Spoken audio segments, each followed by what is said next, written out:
Wow, bon, je pense que cette vidéo va être encore l'occasion de vouloir absolument soit me caser, soit m'expliquer pourquoi je suis célibataire. Fatigue. En fait, j'ai pas énormément préparé la vidéo. J'ai les 3 points dont je veux parler ici.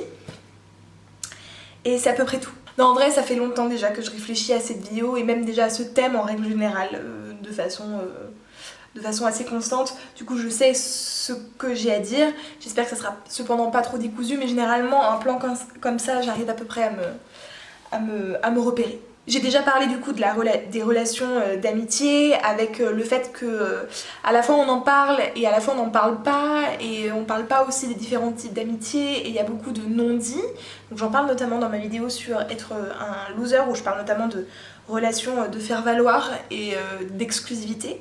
J'ai parlé aussi dans ma vidéo les repas de famille sur les relations avec la famille, où il y a vraiment une énorme pression sociale sur le fait d'être et accepté par sa famille et accepter sa propre famille. Être en conflit avec ses parents, c'est pas bien vu, en tout cas quand on est adulte, hein. Quand on est ado, c'est entre guillemets normal, parce que crise d'ado, ça j'en ai pas parlé dans ma dernière vidéo, mais ça peut être intéressant de dire ce que j'en pense par rapport à ça, en sachant que c'est beaucoup de fantasmes par rapport à l'adolescence. Ça permet de ne pas relever le mal-être, et surtout de ne pas s'interroger plus loin sur qu'est-ce qu'on pourrait faire éventuellement pour désamorcer le malaise. Donc voilà, mais ça peut être, c'est déjà aussi une sorte de on remet pas en cause la relation, c'est simplement la personne qui fait une crise, quoi. Et de manière générale, je trouve que toutes les crises, la crise des 25 ans, la crise de la quarantaine, la crise de la cinquantaine, la crise de la masculinité, c'est des crises, c'est des mots qu'on met, et on a tendance à mettre des mots, ça oui, c'est bon, ça va, on a bien vu qu'il y avait un problème. Par contre, on va pas plus loin et on cherche pas plus loin c'est quoi le problème exactement et comment on pourrait le résoudre, et surtout le prévenir. Bon. Et puis il y a les relations amoureuses. Ça, j'en ai pas beaucoup parlé. J'en ai parlé souvent en diagonale, en travers, en citant, etc. Et là, je pense qu'il est grand temps que je m'exprime sur le sujet. Les relations amoureuses, elles sont énormément codifiées. Il y a des énormes pressions sociales et aussi personnelles qu'on met en fait dans la relation amoureuse. La première, c'est cette injonction constante à être en couple. Et du coup, le fait que être célibataire, c'est pas cool, c'est pas bien. Concrètement, quand vous êtes célibataire, on vous demande et alors, t'as un petit copain, et alors, c'est quand, faudrait que tu te cases, etc. Quand on va avoir aussi un problème, une sorte de crise par exemple, hein, la crise des 25, de la trentaine et tout, on va nous dire que peut-être qu'il est grand temps, qu'il faut que elle va pas bien, Justine, faut qu'on la case, enfin bref. J'ai dit Justine, je sais pas pourquoi. Je m'excuse pour toutes les Justines qui regardent mes vidéos. Je suis navrée. Donc effectivement, il y a une énorme pression sociétale sur le fait d'être en couple, et aussi une pression personnelle, parce que, c'est-à-dire une vraie... Alors, je commence à avoir le front illuminé, pour la simple et bonne raison que... Oh, j'ai... Vous voyez, je suis illuminée par la grâce divine. Voilà. Comment je vais faire ça? Attendez. Bon, la luminosité a un peu changé, je suis désolée, j'ai dû tirer c'est pas un rideau, c'est un drap qui sert de rideau pour le moment. Bon, pas le temps quoi, pas le time de s'occuper de poser des tringles et d'acheter des rideaux à la taille, c'est-à-dire que là on est à peu près sur du... je dirais bien 3 mètres de rideau quoi, donc ouais, pas le time quoi, pas le time. J'en étais sur cette pression qu'on se met en fait pour être en couple. Cette pression, elle peut venir du groupe, concrètement, c'est-à-dire oui bon bah faut que tu te cases, il est grand temps que tu te trouves un mec. Je vais parler beaucoup au féminin dans cette vidéo parce que c'est ce que je connais, mais il en va de même pour les hommes. Je pense sincèrement qu'il y a la même pression au fait d'être en couple, pour les hommes comme pour les femmes. Et puis il y a la pression aussi qu'on se met à soi-même, avec surtout la peur, moi je l'analyse comme ça, surtout c'est la peur d'être célibataire, la peur d'être seule, parce que si on est seul, ça veut dire que généralement on traduit ça par le fait de ne pas être désiré, de ne pas être assez bien pour quelqu'un, alors que ça n'a pas forcément de rapport. Donc là on a parlé de la première pression entre guillemets qui est il faut se mettre en couple, il faut être casé, il faut avoir un partenaire, il faut être dans une relation, c'est important pour soi-même, pour les autres, pour le fait d'être aussi un peu accepté, parce que c'est ça aussi le problème, c'est que par exemple typiquement vous allez à un mariage, on va vous proposer de venir avec votre plus one.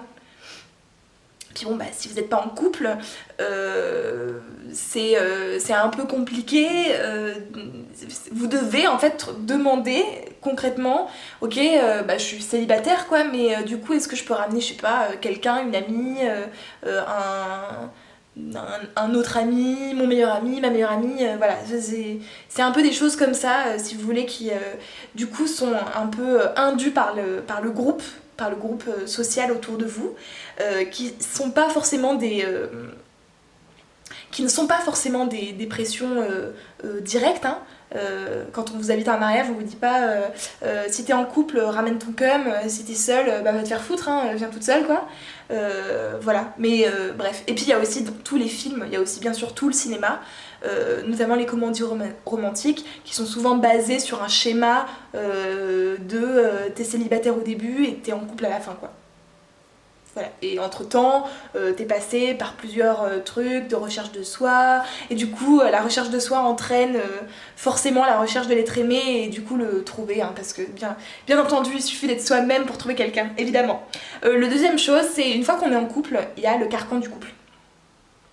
Un couple, il y a énormément d'idées reçues qui tournent autour, qui vont de n'importe quel thème. Ça va de la relation sexuelle à ce que vous faites ensemble, le fait d'être tout le temps ensemble. Moi personnellement je suis dans une relation où on est très indépendant et déjà d'une part on a vécu 2 ans en relation à distance, ce qui pour moi personnellement m'a fait le plus grand bien et m'a permis vraiment de grandir par rapport à la vision de la relation à distance. Je sais que Esther en a parlé dans une vidéo justement explicitement sur la relation à distance et qu'elle disait que pour elle c'était plus quand même positif que négatif, et je suis assez d'accord avec elle. La relation à distance, on voit ça comme un obstacle, alors que c'est pas la relation à distance l'obstacle. L'obstacle c'est vous, c'est votre couple, c'est pas la relation à distance. Bien sûr que ça complique entre guillemets un peu les choses, mais à notre époque, avec franchement les moyens de contact, etc., pour moi, il n'y a pas de raison d'être gêné dans une relation par une relation à distance.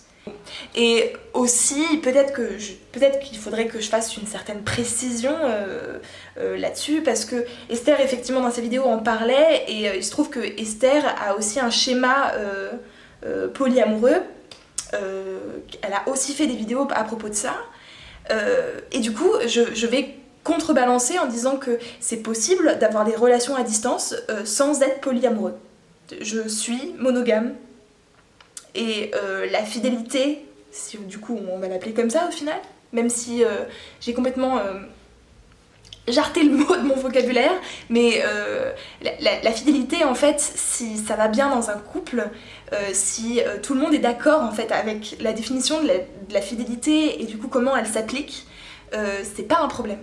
Donc en gros la conclusion c'est que vous pouvez très bien vivre votre relation à distance tant qu'elle est saine. Si vous ne pouvez pas, si le fait d'envisager une relation à distance, ça vous fait péter un boulon et que du coup vous voyez qu'une seule solution, c'est la séparation, c'est pas la relation à distance le problème, c'est autre chose. Très bonne transition du coup, puisque on est là du coup bien au cœur du carcan sociétal par rapport au couple, et du carcan évidemment du coup qu'on se met soi-même au couple, c'est-à-dire qu'il y a un espèce de contrat tacite qui dit que une relation, ça doit être comme ça.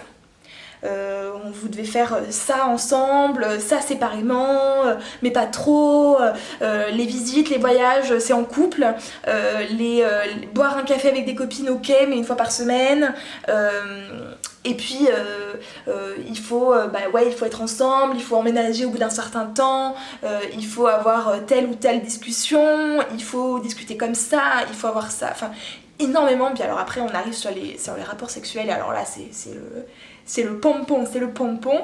Moi mon conseil par rapport à ça, à ce satané contrat tacite qu'il y a entre les gens, les partenaires, c'est de rompre ce contrat tacite et d'en écrire un nouveau. Vraiment. Et là je parle d'écrire, mais c'est pas la peine, c'est une image. C'est une image, vous n'êtes pas obligé d'écrire un contrat et de le signer quoi. Hein, mais il faut discuter des choses en fait qui vous tiennent à cœur.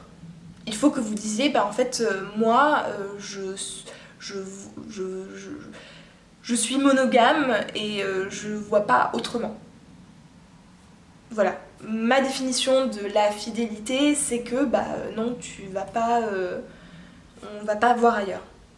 Voilà. Mais au moins c'est dit, c'est clair. Parce que en fait, si vous avez ce genre de discussion avec vos partenaires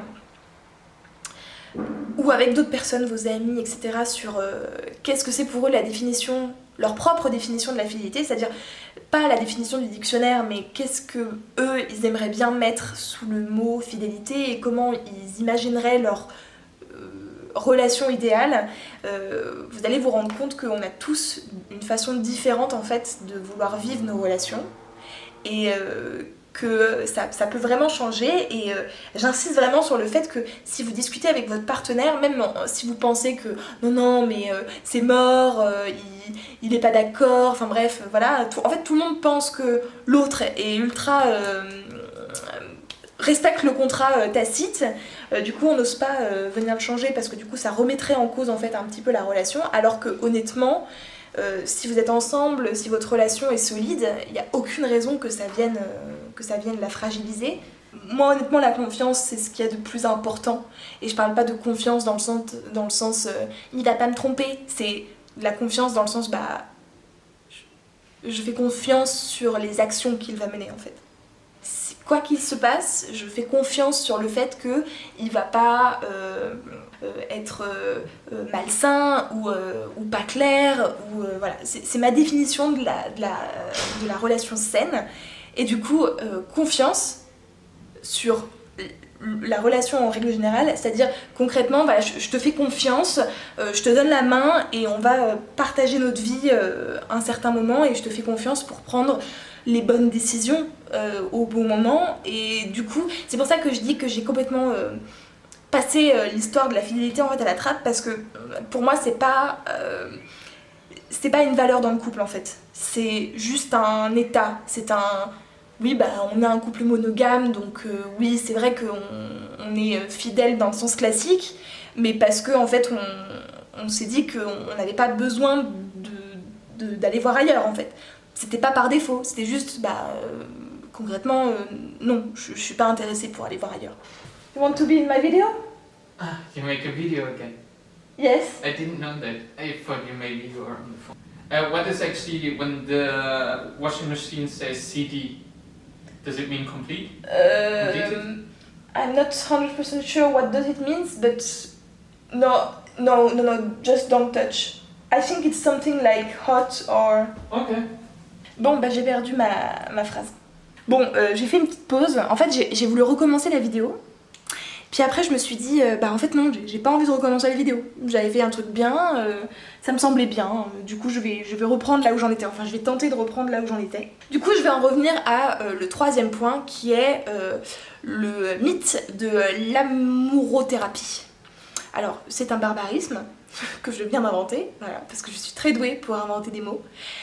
L'amourothérapie, c'est la croyance assez répandue que le couple va résoudre les problèmes. C'est ce que je disais un peu en début de vidéo, c'est-à-dire quelqu'un qui est un peu en crise, qui est un peu qui va pas très bien, et qui est célibataire, qui a le malheur d'être célibataire, on va lui dire ah mais il est temps que tu te cases en fait, t'as besoin d'un mec en fait, c'est pour ça. Mon expérience personnelle a pu démontrer, et aussi les expériences des proches autour de moi, que une relation amoureuse, c'est pas une thérapie. C'est pas une thérapie parce que moi déjà d'une part je trouve ça extrêmement malsain d'arriver dans une relation avec comme objectif d'utiliser son partenaire comme un psychologue. Voilà, en fait, c'est pas à votre partenaire de régler vos soucis, déjà d'une, qui sont souvent personnels, qui sont rarement dus vraiment au couple, et voilà. C'est bien sûr qu'il y a, comme je le disais du coup, un espèce de pression sociale sur le fait d'être en couple, mais la plupart du temps, si vous êtes en rupture avec vous-même sur des points, des conflits que vous avez internes, enfin bref, que vous avez besoin en fait de régler des soucis, généralement le couple ça va pas vous aider en fait. Ça peut éventuellement vous amener quelqu'un si la relation est bonne, saine, bien, qu'on a bien parlé de tous les points, qu'on est bien d'accord sur là où on va, etc. Ça peut éventuellement vous amener un partenaire avec qui parler et surtout un soutien. C'est certain, mais c'est un peu, si vous voulez, c'est un peu la vacation de toute bonne relation quand même, d'avoir du coup un certain soutien en fait. Hein. Mais par contre, ce qui est sûr, c'est que c'est pas le rôle de votre partenaire de régler vos soucis. Et moi, je trouve ça assez malsain d'arriver dans une relation avec comme but l'oubli en fait de nos problèmes personnels ou de régler, d'attendre de la personne qu'elle règle vos soucis personnels. Et je pense que c'est entre autres une des raisons pour lesquelles il y a aussi beaucoup de relations où parfois on a des relations en fait où on n'est pas bien, une cause en fait un peu pas de rupture mais en tout cas de relation qui est un peu bancale, c'est quand les attentes sont pas équilibrées. On parle souvent de la femme qui va se mettre en couple avec un homme qui est malheureux, etc. Et du coup on va vouloir le soigner. Moi je dis bah oui ça peut arriver, mais déjà ouais, là on est bien là-dessus aussi. Hein. C'est pareil, hein. On n'est pas censé être les psys de nos partenaires, mais moi j'ai tendance à dire aussi que ça peut être l'inverse, c'est-à-dire qu'on peut aussi avoir envie de se mettre avec quelqu'un parce qu'on a des problèmes et qu'on pense du coup qu'être en couple ça va régler nos problèmes, ça va nous permettre de nous sentir mieux, etc. Alors je dis pas, c'est sûr qu'une relation saine ça amène quand même énormément de choses positives et notamment sur l'image de soi. C'est vrai que je veux dire, la relation que j'entretiens actuellement elle a pas réglé mes crises d'angoisse.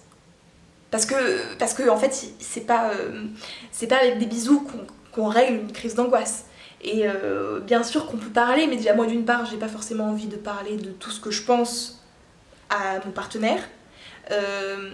Où il y a des choses, je veux dire, qui relèvent vraiment de la psychologie en fait, et j'ai absolument pas envie de faire subir ça à mon partenaire. Et je pense qu'on est à peu près tous dans le même cadre, et c'est pour ça que non. Voilà, donc de dire que Catherine elle est mal et voilà, encore désolée pour toutes les Catherine du coup qui regardent mes vidéos, Catherine elle est mal, il faut qu'on lui trouve un mec, non. Si Catherine elle est mal, on va s'occuper d'elle pour qu'elle aille mieux, mais avoir un mec ça va pas changer ses problèmes, ça va peut-être les retarder, ça va peut-être lui faire du bien, ça va peut-être voilà, mais ça va pas régler ses problèmes, les problèmes seront toujours là. Voilà, donc vidéo clairement décousue, hein, comme je vous l'ai dit en début de vidéo d'ailleurs, que j'avais pas beaucoup bossé.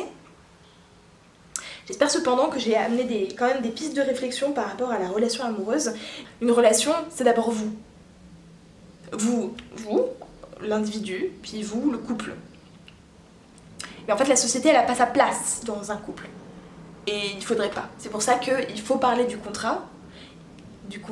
Pareil, c'est des images, vous n'êtes pas obligé de vous asseoir autour d'une table pour discuter du contrat, c'est des discussions que vous avez au fur et à mesure. Non, ça veut pas dire que dès que vous rencontrez quelqu'un, vous lui dites alors machin, blablabla.